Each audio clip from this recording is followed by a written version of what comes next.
मेरे घर में जब एक किन्नर बच्चा जन्म लिया तो मेरा पति राघव बोला, ये तेरे किसी पाप की सजा है, अब मैं तुझे तलाक दूंगा। अगर तू इस बच्चे को घर से बाहर नहीं निकालेगी तो। मैंने उस नन्ही जान को शिव मंदिर के बाहर रख दिया और राघव से कहा, मेरा भगवान जरूर कोई चमत्कार करेगा, फिर कल सुबह तक सब ठीक हो जाएगा। इस पर वो हंसा और बोला, ठीक है, सुबह तक का वक्त है तेरे पास, अगर कुछ नहीं हुआ तो मैं तुझे छोड़कर दूसरी शादी कर लूंगा। सुबह की आरती में अभी 10 मिनट बाकी थे, तभी मंदिर के लाउडस्पीकर पर एक घोषणा हुई। वो घोषणा सुनते ही मेरा पति जोर जोर 10 से रोने लगा। मैं मंदिर के एक कोने में बैठी आंसू पोंछ रही थी, हाथ जोड़कर भगवान से प्रार्थना कर रही थी। राघव बाहर खड़ा मुझे देखकर हंस रहा था। अब वो इतना क्रूर हो चुका था जितना पहले कभी नहीं था। वो लगातार बोलता जा रहा था, कुछ नहीं होगा, कुछ नहीं बदलेगा, तेरे जैसे औरतों का भगवान भी कुछ नहीं करता। और रही बात चमत्कार की, तो चमत्कार 3-4 घंटे में थोड़े होते हैं। मैं रोते रोते बस एक ही बात दोहरा रही थी, हे देवा, मेरी मदद कर और इस इंसान को दिखा कि तू क्या कर सकता है। तेरा न्याय सबसे सच्चा है। मेरे बच्चे के नाम पर आज तू अपना चमत्कार दिखा। मैंने उम्र भर तेरी भक्ति की है और तुझसे ही सब मांगा है। मैंने बहुत कुछ सहा है, इसलिए आज मैं तेरी भक्ति का फल मांगती हूँ। जितना मैं रोती गई उतना ही मेरा पति, सास और ननद मुझ पर हंसते गए। मैं पूरी तरह अकेली थी। मेरे पास भगवान शिव के सिवा कोई नहीं था। वक्त बीतता जा रहा था और उम्मीद धीरे धीरे खत्म होती जा रही थी। मैं उठने ही वाली थी कि आरती का समय हो गया। तब सुबह का उजाला फैलने लगा था। मैं सिर झुकाए रो रही थी। तभी मंदिर से हुई एक घोषणा ने सबके होश उड़ा दिए। मेरा दिल अचानक रुक सा गया। सबके चेहरे पर सन्नाटा छा गया। मैं नंगे पांव मंदिर की ओर दौड़ पड़ी, क्योंकि वहीं मेरा चमत्कार, मेरी जीत, मेरी राह देख रही थी। दोस्तों, मेरा नाम आरुषि है। रंग रूप से मैं बहुत सुंदर थी, पर मेरा नसीब कभी मेरे जैसा सुंदर नहीं रहा। उम्र भर लोगों की नफरत भरी नजरें सहनी पड़ी, मानो हम चलते फिरते पाप हों। मैं और मेरी माँ, हम दोनों को एक ही नजर से देखा जाता था। मैंने कभी सपने में भी नहीं सोचा था कि मेरी शादी का फैसला इतनी जल्दी और इतनी बेरहमी से लिया जाएगा। आज भी मेरी माँ की आवाज मेरे कान में गूंजती है। वो कहती थी, जिस लड़की का जन्म बाप के नाम के बिना होता है, उस पर इस दुनिया में कोई रहम नहीं करता। मैं उसकी बेटी थी, पर उसके लिए एक बोझ बन गई थी, एक ऐसी जिम्मेदारी जिससे वो जल्द से जल्द आजाद होना चाहती थी। मेरे बाप के बारे में घर में कभी साफ साफ नहीं बोला गया। बस इतना पता था कि वो कोई बड़े आदमी थे। कौन थे, कहाँ थे, किसी को नहीं पता। लोगों की जीभ पर एक ही बात रहती थी, मैं अवैध पैदा हुई हूं। बचपन से लेकर बड़ी होने तक यही अपमान सुनती आई और ये कलंक मेरे माथे पर हमेशा के लिए चिपक गया। गांव शहर की औरतें मुझे निशाना बनाने का एक भी मौका नहीं छोड़ती थीं। उनके ताने मेरे सीने में खंजर की तरह चुभते थे। लेकिन मैं क्या करती? मेरी माँ तो इन्हीं लोगों के बीच रहती थी, इन्हीं के घरों में काम करती थी और इन्हीं के ताने सहती थी। मुझे अपने बाप पर सबसे ज्यादा गुस्सा आता था, क्योंकि उन्हीं की वजह से हमारा जीवन ऐसा बना था। मैंने उन्हें कभी देखा नहीं था। अगर कहीं वो जिंदा होते तो शायद हमसे मिलते और फिर हमारा जीवन ऐसा न होता।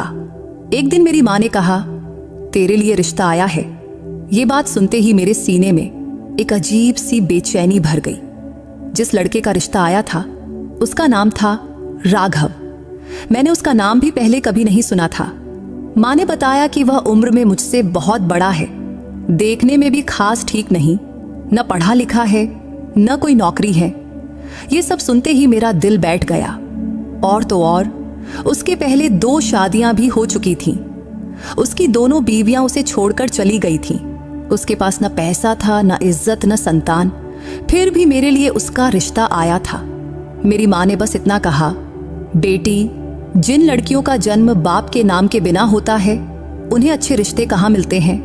तेरे लिए तो ये एक ही आया है, इसलिए अब मैं देर नहीं करूंगी। मैंने विरोध किया। मैंने कहा, माँ, ये शादी मेरी जिंदगी बर्बाद कर देगी और मैं अपना जीवन यूं बर्बाद नहीं करना चाहती। तुम इसे मना कर दो। पर मेरी माँ ने मेरी एक न सुनी। उसने फिर अपनी दुख भरी कहानी दोहरानी शुरू कर दी। बोली, सबका जीवन बर्बाद होता है, तेरी माँ का भी तो हो ही चुका है। तेरा बाप मुझे छोड़कर चला गया था जब तू पैदा होने वाली थी। अब तेरा भी बर्बाद हो जाए तो मैं क्या करूं? उसके शब्द मेरे सीने में जहर की तरह उतर गए। क्या कि उसकी बातों में कड़वाहट थी, पर सच से भरी हुई थी। उसने भी जीवन में कभी सुख नहीं देखा था। जब मैं पैदा होने वाली थी तभी मेरे बाप ने उसे छोड़ दिया था। शादी हुई भी थी या नहीं, ये आज तक सवाल ही है। मेरी माँ को दुनिया भर के ताने और तकलीफें सहनी पड़ी। वह अनपढ़ थी। उसे लगता था कि जैसा अन्याय उसके साथ हुआ वैसा ही उसकी बेटी के साथ भी होना तय है। उसे ये समझ नहीं आया कि जो उसके साथ गलत हुआ उससे वह अपनी बेटी को तो बचा सकती है। उसके लिए तो यही सच था कि सबके साथ बुरा ही होता है, फिर मेरे साथ हो या तेरे साथ क्या फर्क पड़ता है। मेरी माँ ने अपनी पूरी जिंदगी मेरे लिए कुर्बान कर दी थी। दूसरों के घरों में काम किया, ताने सहती रही और हर सांस सिर्फ मेरे लिए ही ली। पर अब वह थक चुकी थी। उसे बस अब मेरी शादी करके अपनी आखिरी जिम्मेदारी से मुक्त होना था और उसके लिए यही एक रास्ता था, चाहे वह मुझे कहीं भी ले जाए। मेरे मन में 1000 सवाल उठे पर जवाब कोई नहीं था। मैंने माँ से कहा, माँ, तुमने कभी मेरे बारे में सोचा? मेरे सपनों के बारे में, मेरी इच्छाओं के बारे में, मेरे जीवन के बारे में? क्या ये सब तुम्हारे लिए कुछ मायने नहीं रखता? इस पर उसका जवाब था, नहीं बेटी, जिंदगी सपनों पर नहीं चलती, हकीकत को स्वीकार करना पड़ता है। फिर वह दिन आ गया जब मेरी शादी राघव से तय हो गई। वह दिन मैं कभी नहीं भूल सकती। मेरी माँ ने मेरी शादी की तैयारी ऐसे की जैसे वह अपनी जिंदगी का सबसे बड़ा बोझ उतार रही हो। जब उसने मुझे गले लगाया तो उसके आंखों में प्यार नहीं, एक अजीब खालीपन था। वह बार बार कहती रही कि वह मेरे लिए प्रार्थना करेगी, पर उसके शब्दों में सच्चा यकीन नहीं था। राघव, जो मेरे लिए बिल्कुल अनजान इंसान था, अब मेरा पति बन चुका था। शादी के दिन भी लग रहा था कि ये सब एक सौदा है, क्योंकि इस शादी में कोई भावना नहीं थी। उसके आंखों में चमक तक नहीं थी, उसके बातों में अपनापन भी नहीं था। शादी पूरी होने के बाद जब मेरी माँ ने मुझे विदा किया तो बस इतना कहा, बेटी, अपनी जिंदगी आसान बनाने की कोशिश करना। ये शब्द मेरे दिल पर एक और घाव बन गए।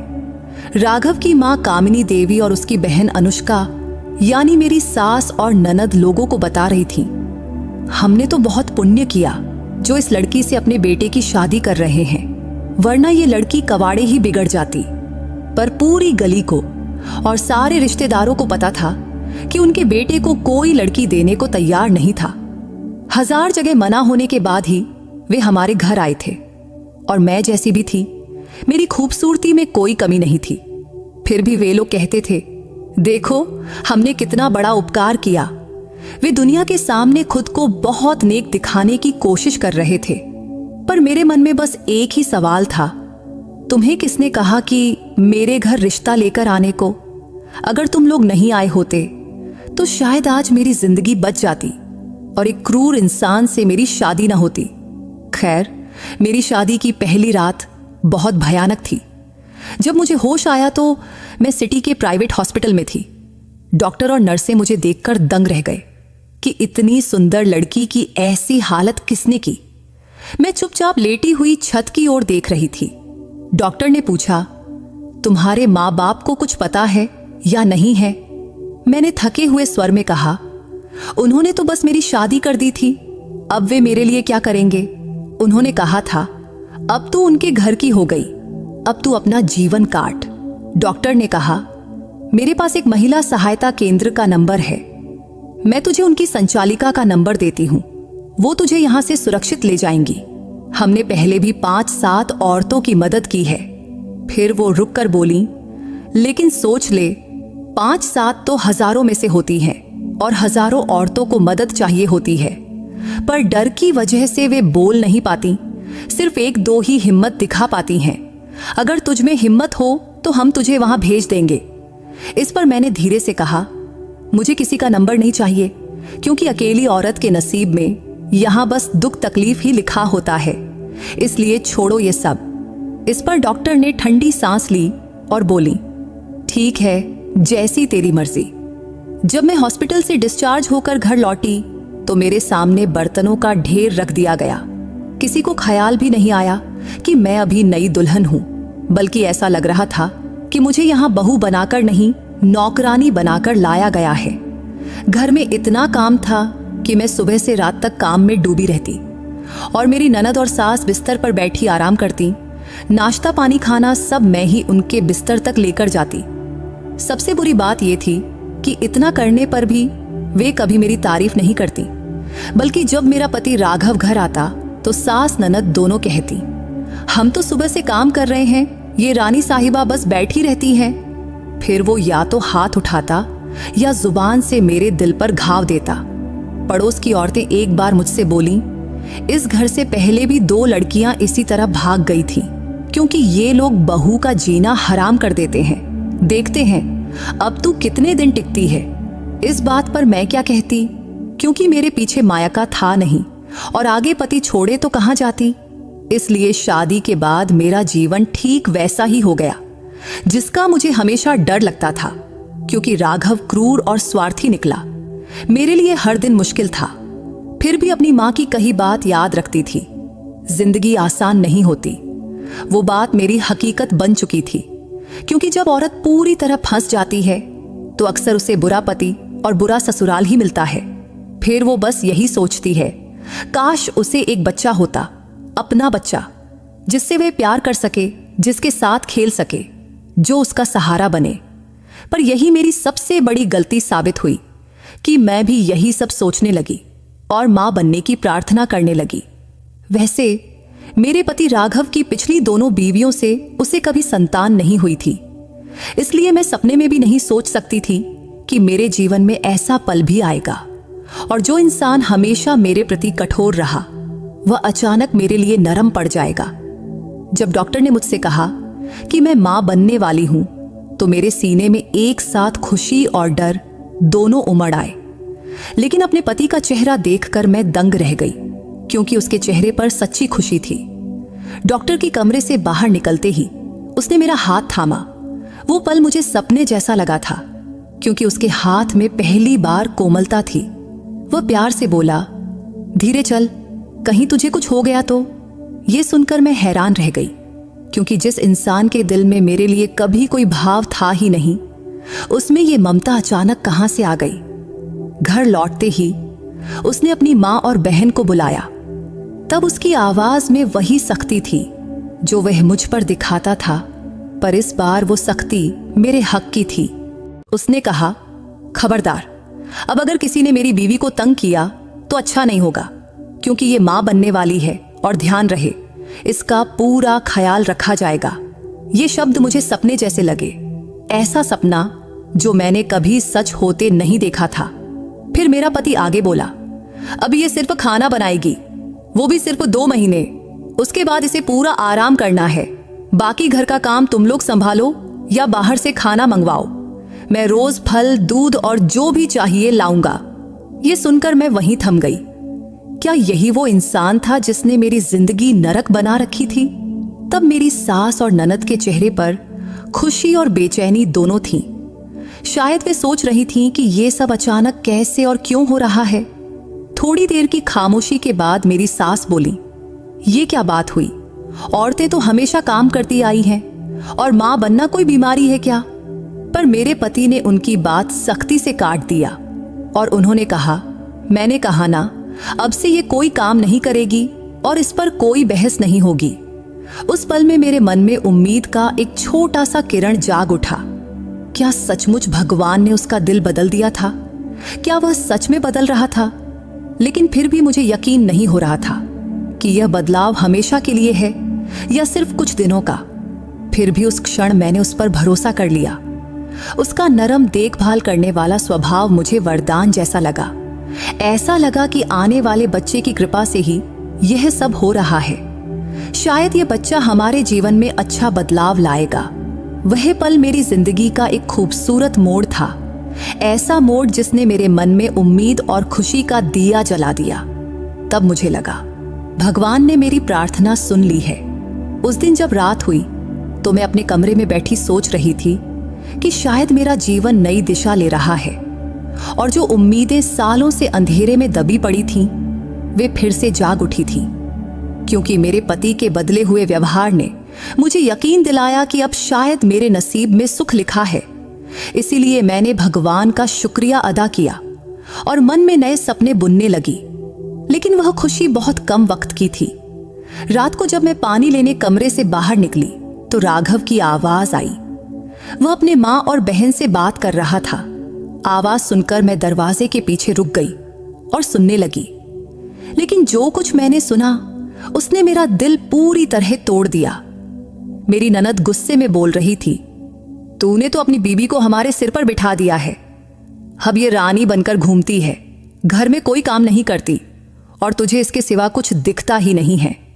मेरी सास ने भी गुस्से से कहा, हाँ ये क्या बात हुई बेटा, तूने उसे सिर पर क्यों चढ़ा रखा है?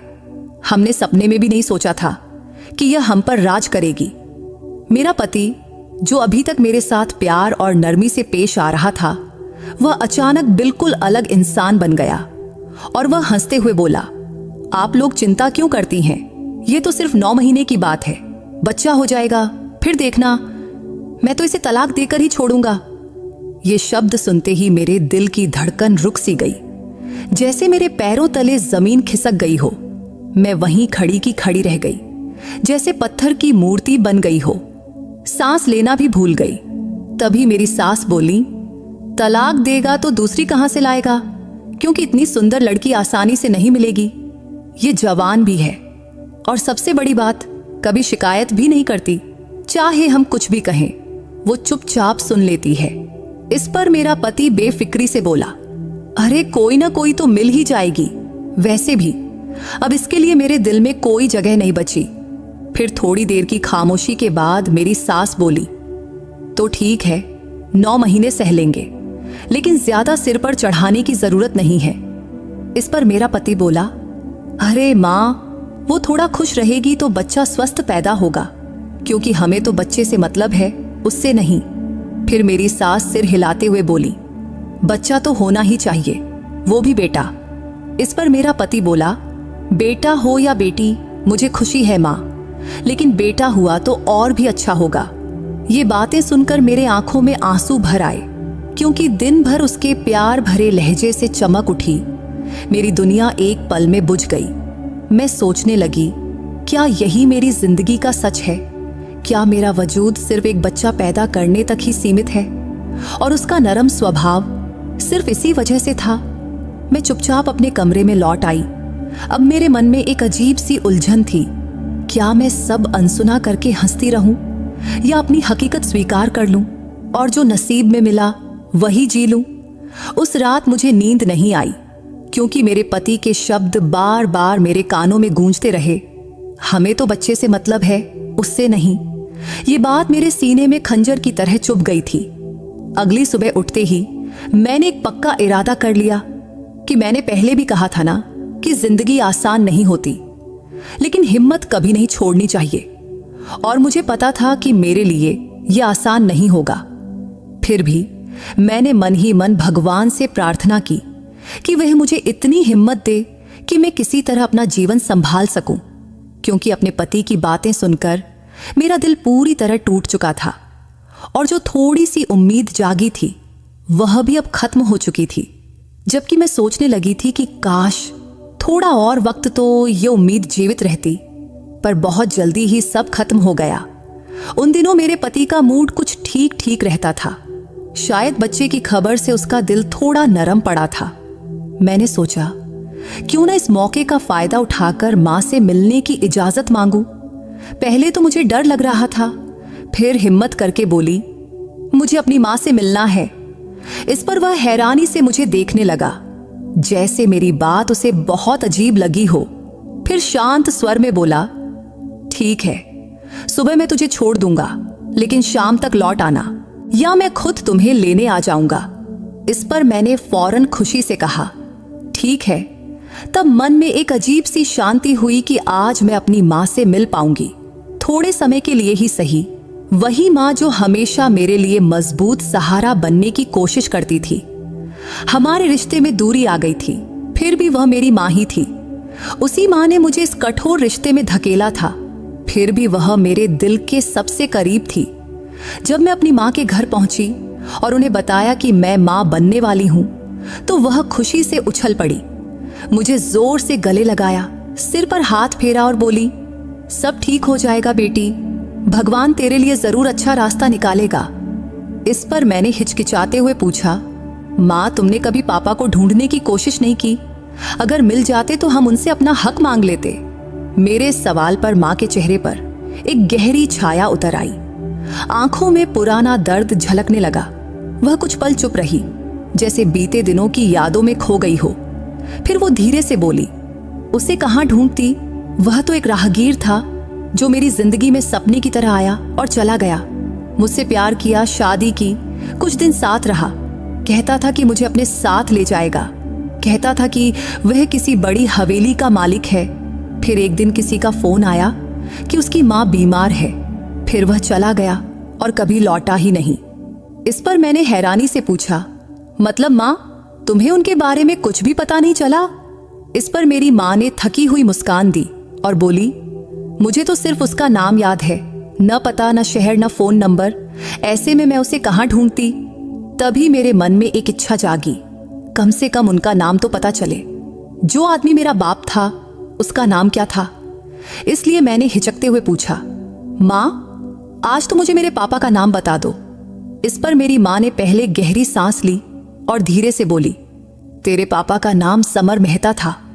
ये नाम सुनते ही मेरे सीने में एक अजीब सी हलचल हुई, पर इस नाम का कोई मतलब नहीं था, क्योंकि शायद ये नाम मेरे वजूद का हिस्सा बन सकता था, पर नहीं बना। ये नाम भी मेरी जिंदगी के उस खाली कोने में शामिल हो गया जिसे मैं कभी भर नहीं पाई। इसके बाद मैं कुछ देर माँ के पास चुपचाप बैठी रही। माँ के चेहरे पर जिंदगी की सारी कठोरता साफ दिख रही थी और मेरे मन में एक अनोखी दुविधा चल रही थी, आखिर इस नाम के बाद मैं करूंगी भी क्या? मेरे लिए तो यही जिंदगी का सच था जिसे किसी तरह सहना था। शाम तक मेरा पति मुझे लेने आने वाला था, इसलिए मैंने माँ को अलविदा कहा और सोचा कि जिंदगी का यह चक्र यूं ही घूमता रहेगा और मेरी उम्मीदें, मेरे सपने कहीं पीछे रह जाएंगे। इसके बाद 9 महीने किसी तरह अच्छे से गुजर गए, पर भगवान को क्या मंजूर था कौन जाने। जब मेरा बच्चा हुआ तो मेरे पैरों तले जमीन खिसक गई। मेरी बेटी हुई थी, लेकिन उसके हाथ पांव पूरी तरह अलग हालत में थे। जब मेरे पति ने बच्ची को देखा तो उसका चेहरा उतर गया। वह बोला, बच्चा तो हुआ पर बेकार है, इसे कौन संभालेगा, इसका कौन देखभाल करेगा? मेरे पति की बात मेरे सीने में तीर की तरह चुभी। मुझे इतना दर्द हुआ कि बयां नहीं कर सकती। उम्र भर मैं एक बाप की छांव के बिना बड़ी हुई थी और अब खुद मां बन गई थी, फिर भी कोई छांव नहीं थी। मैंने कहा, ठीक है, आपको नहीं चाहिए तो मैं इसे मंदिर के बाहर रखाती हूं, कोई उठा लेगा या भगवान कोई रास्ता निकालेगा। इस पर मेरा पति ठंडे लहजे में बोला, बहुत अच्छा सोचा तूने, मुझे तो इसे घर में रखना ही नहीं था, अब जा मंदिर के बाहर रखा। मेरी सास ननद भी कठोर बोल बोलती रहीं। उनके बोल मेरे दिमाग को सुन्न कर रहे थे और फिर मैंने वह भयानक दर्दनाक फैसला ले लिया। रात की सन्नाटे में मैंने अपनी नन्ही निष्पाप बेटी को शिव मंदिर के बाहर रख दिया। लौटकर आई तो मेरा पति बोला, बहुत अच्छा किया तूने। इस पर मैंने जवाब दिया, भगवान जरूर कोई ना कोई रास्ता दिखाएंगे।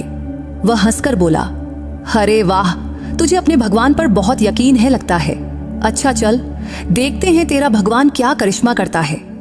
उसने मुझे सुबह की आरती तक का वक्त दिया था। वह बोला, अगर उस वक्त तक कोई चमत्कार न हुआ तो तू भी इस घर से निकल जाएगी। मैंने पूजा की थाल सजाई। मेरी जिंदगी में कोई नहीं था, न अपना, न साथी, न दोस्त, सिर्फ भगवान था। तो मैं उसी से मदद मांग रही थी। पूजा में बैठकर मैं जोर जोर से रोकर भगवान से प्रार्थना करने लगी। उधर घर के सारे लोग मुझ पर हंस रहे थे, यह कहकर कि रोने धोने से कोई चमत्कार नहीं होने वाला। रात होती जा रही थी, मन में एक अजीब सी बेचैनी थी। जब मैं अपनी बेटी को मंदिर के बाहर रखकर आई थी तो जैसे सीने पर पत्थर रख दिया गया हो। लेकिन घर लौटते ही पति के शब्दों ने मेरे पूरे वजूद को तोड़ दिया। उसने कहा, बहुत अच्छा किया तूने, वरना मुझे तो इसे घर में रखना ही नहीं था। अब देखते हैं तेरा भगवान कोई करिश्मा दिखाता है या नहीं। उसने सुबह की आरती तक का वक्त दिया था। अगर कुछ न हुआ तो मुझे भी घर से निकाल दिया जाएगा। उसी में मेरी ननद और सास भी ताने मार रही थीं। दोनों हंस रही थीं और मुझे ऐसी नजरों से देख रही थीं जैसे मैं कोई पागल औरत हूं। उनके व्यवहार ने मेरी आखिरी उम्मीद को भी डगमगा दिया था। लेकिन मेरे मन में एक बात बिल्कुल साफ थी, भगवान से बड़ा कोई नहीं। मैंने फिर पूजा की दीप जलाई और भगवान के सामने हाथ जोड़े बैठ गई। मेरे आंखों से आंसू बह रहे थे और होठों से अपने आप प्रार्थना निकल रही थी। हे भगवान, तू सब जानता है, मेरी मजबूरी, मेरे दिल की हालत। मेरी बेटी पर दया कर, इससे बचा ले। मेरा स्वर ऊंचा हो गया था और घर वाले मेरी हालत पर हंस रहे थे।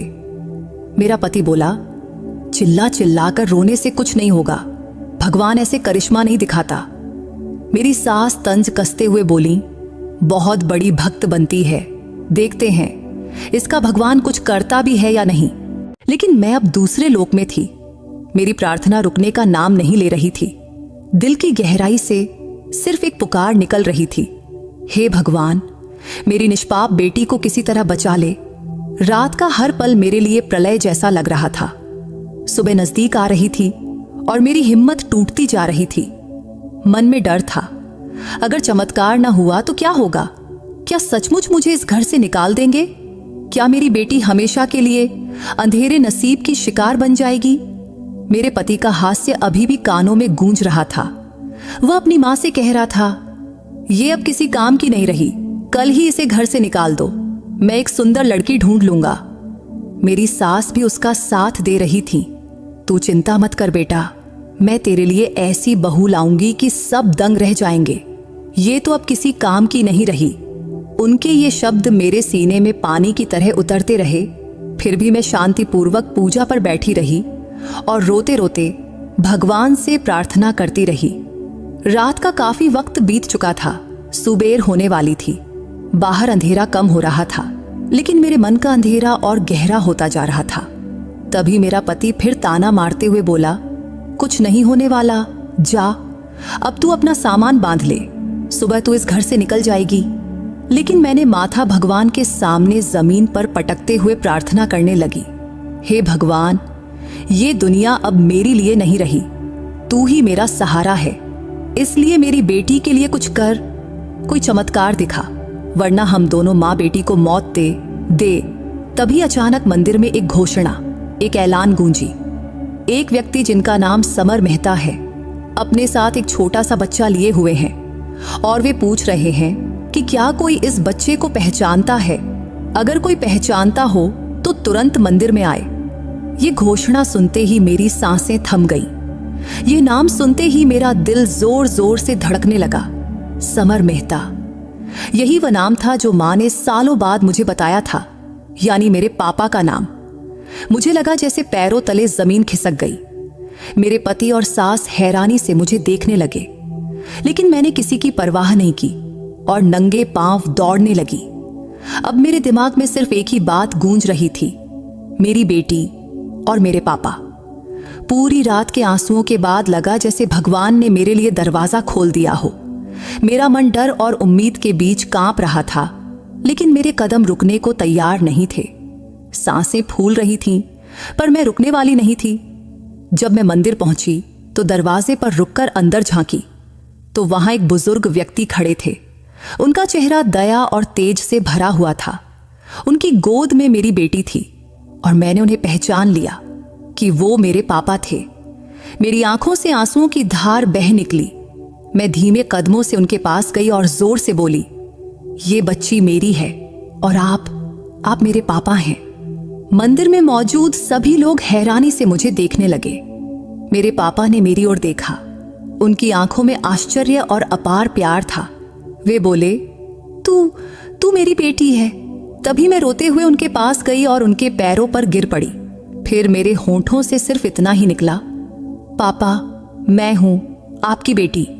उन्होंने मुझे उठाया, मेरे आंसू पोंछे और बोले, मैंने तुझे और तेरी मां को बहुत ढूंढा बेटी, लेकिन तुम लोग कभी मिली ही नहीं।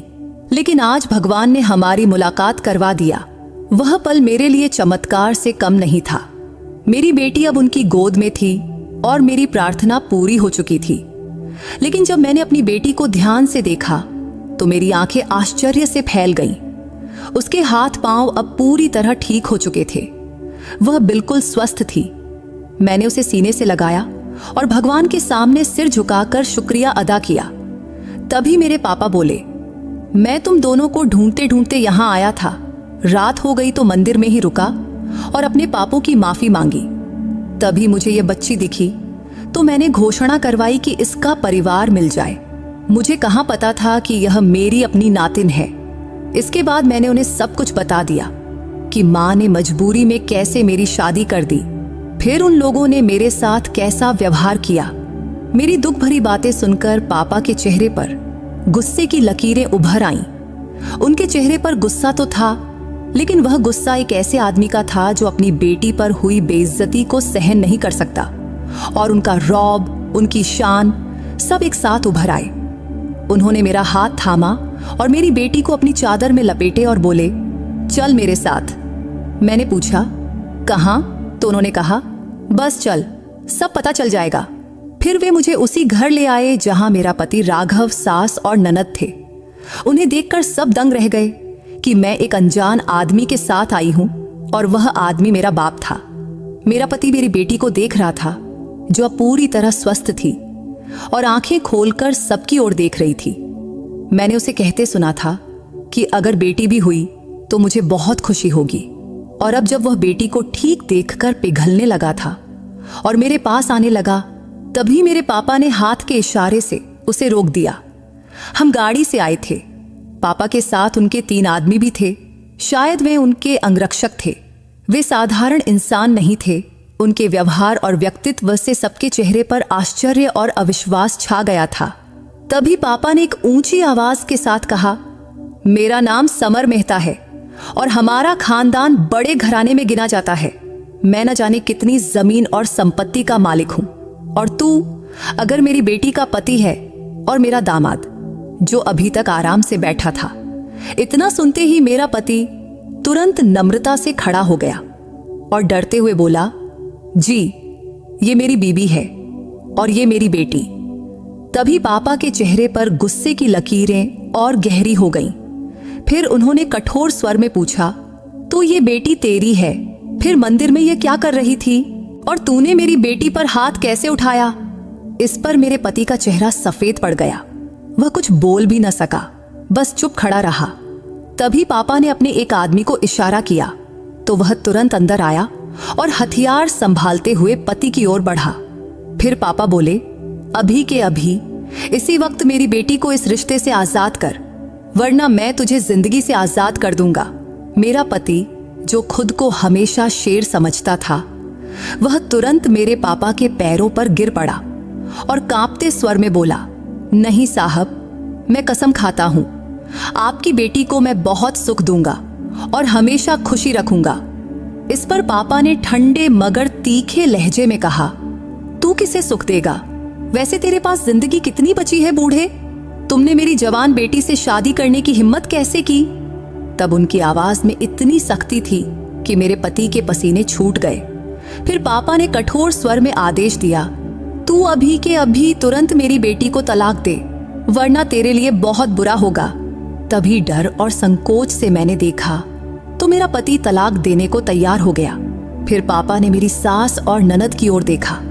दोनों चुप थीं, सिर झुकाए बैठी थीं। तभी मेरे पापा ने जेब से नोटों की एक मोटी गड्डी निकाला और मेरे पति के मुंह पर दे मारा। फिर बोले, ये उन दिनों की कीमत है जब मेरी बेटी तेरे घर में रही थी, अब ये पैसे गिनता रहे। फिर मेरी ओर मुड़े। तब उनकी आंखों में अपार प्यार था। उन्होंने मेरा सिर थपथपाया और बोले, बेटा, ये इंसान तेरे लायक नहीं था। अब मैं तेरे लिए ऐसा वर ढूंढूंगा कि सारी दुनिया देखेगी। मेरी आंखों से आंसू बह रहे थे, पर ये आंसू दर्द के नहीं थे, बल्कि ये पिघलते दुख और आजादी के थे। मेरे सारे गम एक पल में खत्म हो गए थे। पापा ने मुझे अपने पास खींचा, मेरी बेटी को गोद में लिया, मेरा हाथ थामा और गर्व से मुझे उस घर से बाहर ले गए। वह पल मेरी जिंदगी का नया आरंभ था। तब मुझे ऐसा लगा जैसे भगवान ने मेरी प्रार्थना सुन ली और मेरे हक में फैसला सुना दिया। फिर हम सीधे माँ के घर पहुंचे। तब मेरे मन में डर भी था और खुशी भी। मैं सोच रही थी जब माँ पापा को देखेगी तो क्या होगा। लेकिन जैसे ही हम दरवाजे पर पहुंचे, मैंने दस्तक दी। फिर दरवाजा खुला तो मेरी माँ सामने थी। मुझे और पापा को एक साथ देखकर वह स्तब्ध रह गई।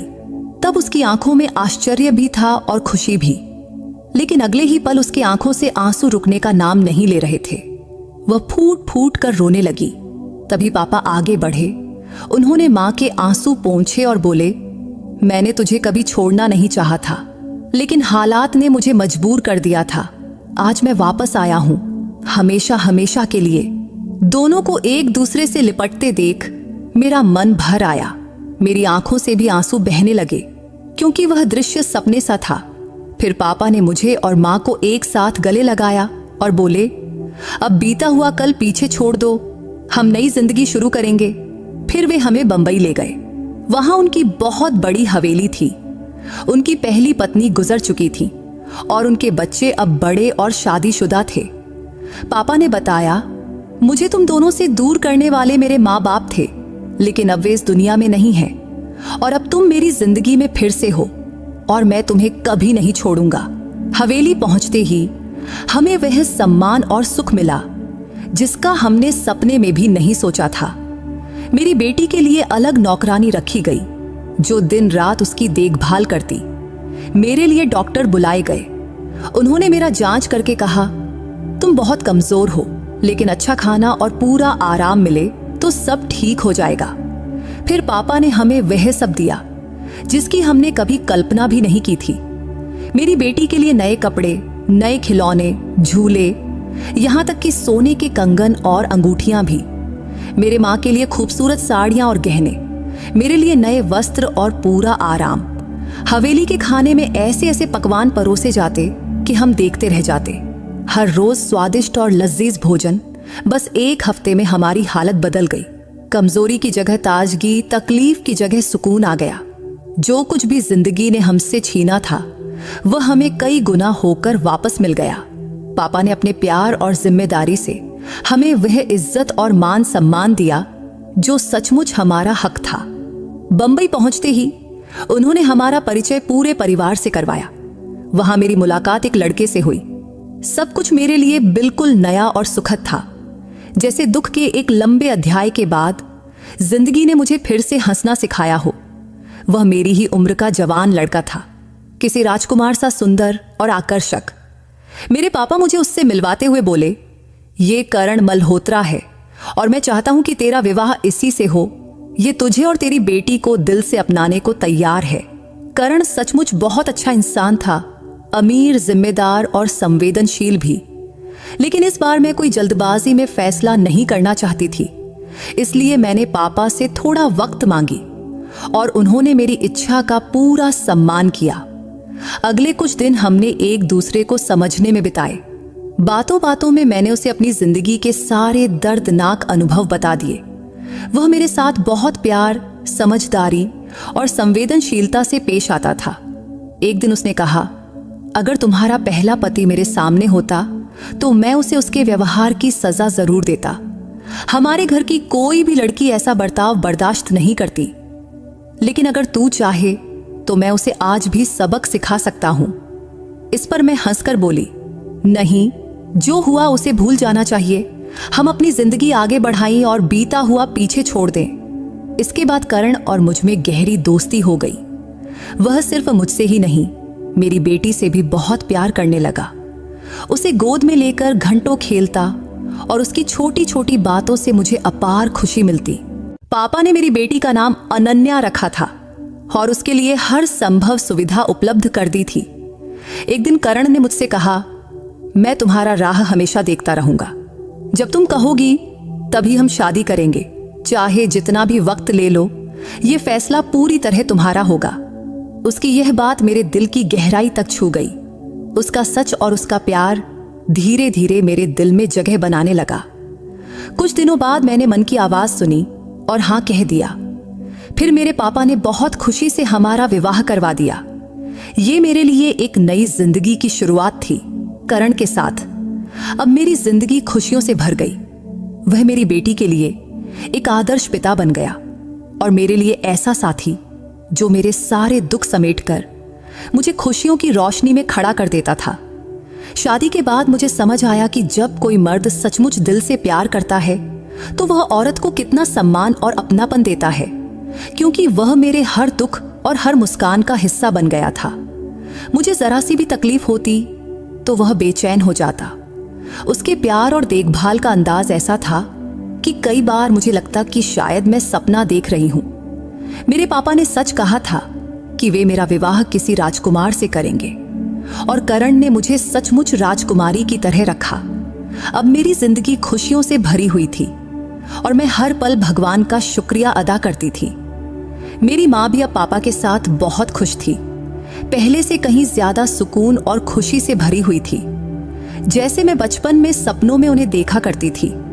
पापा ने माँ से कहा था, अब हर दिन मन मुताबिक जियो, हाथों में रंग बिरंगी चूड़ियां पहनो, सज संवर कर अपना जीवन सुंदर बनाओ। जो वक्त हम एक साथ नहीं जी पाए, अब आखिरी सांस तक जी लेंगे। मेरे पापा सचमुच हीरो थे। तब हालात ने कभी हमें एक दूसरे से दूर किया था, तो अब उन्होंने सारी रुकावटें हटा दी और हमें अपनी जिंदगी का हिस्सा बना लिया। जिंदगी में हर इंसान को तरह तरह की मुश्किलें और तकलीफें झेलनी पड़ती हैं। कभी कभी हालात इतने कठिन हो जाते हैं कि इंसान को खुद को संभालना भी मुश्किल लगता है। वह खुद को अकेला और लाचार समझने लगता है। वैसे मुश्किलें और रुकावटें हर किसी की जिंदगी का हिस्सा हैं, लेकिन जब जिंदगी में कठिन वक्त आता है तो हमें याद रखना चाहिए कि भगवान की कृपा और मदद से बड़ा कुछ भी नहीं है।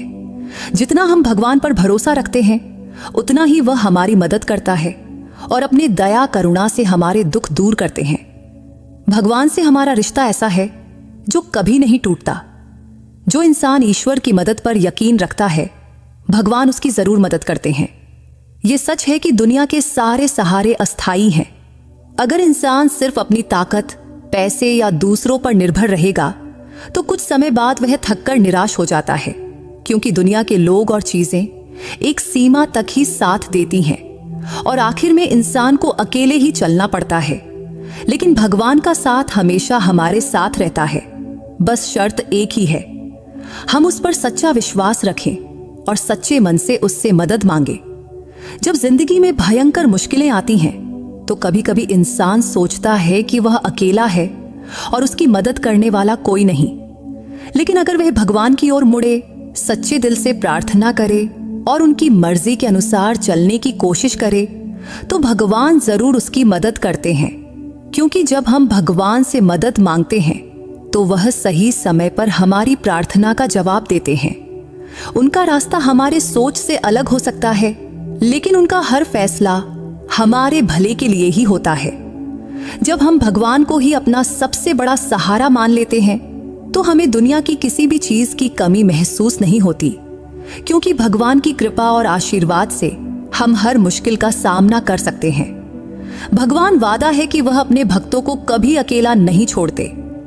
जो लोग उनकी मर्जी के अनुसार जिंदगी जीने की कोशिश करते हैं, भगवान उनकी प्रार्थना जरूर स्वीकार करते हैं और उन पर अपनी असीम कृपा बरसाते हैं। लेकिन जो लोग सिर्फ दुनिया के सहारे पर यकीन रखते हैं और भगवान को भूल जाते हैं, उन्हें हमेशा अंदर से गहरा अकेलापन महसूस होता है, क्योंकि मुश्किल वक्त में उन्हें कहीं से सहारा नहीं मिलता। उनका भगवान से कोई रिश्ता नहीं होता, न ही उनके दिल में भगवान की मदद की उम्मीद होती है। इसलिए वे हमेशा खाली और अधूरे से लगते हैं। मैं आज अपनी जिंदगी में बहुत खुश हूं। अब मेरे पास ऐसा कुछ नहीं जिसकी कमी मुझे महसूस हो। मैंने कभी नहीं सोचा था कि मेरी जिंदगी इतनी शांत और संतुष्ट हो जाएगी, लेकिन भगवान की कृपा और आशीर्वाद से मेरी जिंदगी पूरी तरह बदल गई है। आज जिस मुकाम पर मैं खड़ी हूं, वह सब भगवान की दया का फल है। अब मेरी जिंदगी में शांति है, खुशी है और प्यार है। आप सबके लिए मेरी प्रार्थना है कि जिनकी जिंदगी में मुश्किलें हैं, वे सच्चे मन से भगवान से प्रार्थना करें, क्योंकि जब इंसान सच्चे दिल से सिर्फ भगवान से मदद मांगता है तो एक दिन सब ठीक हो जाता है। भगवान की कृपा से जो सुकून मिलता है वह इस दुनिया की कोई भी चीज नहीं दे सकती, और उनका आशीर्वाद हमेशा हमारे साथ रहता है। बस जरूरत है कि हम सच्चे मन से प्रार्थना करें और उनके दिखाए रास्ते पर चले। कठिन हालात में भी अगर हम भगवान पर यकीन रखें, उनसे प्रार्थना करें और सही राह पर चले, तो वह हमें हर स्थिति में शांति और खुशी देते हैं। उनकी कृपा से हमारी हर मुश्किल आसान हो जाती है और हमारा नसीब भी बदल जाता है। दुनिया का सहारा अस्थायी हो सकता है, लेकिन भगवान का साथ और सच्चा प्यार हमेशा अटूट रहता है। आपके नसीब को बदलने की ताकत उसी विश्वास में है जो आप खुद पर और भगवान पर रखते हो। तो दोस्तों, कैसी लगी आरुषि की कहानी? कमेंट में जरूर बताना।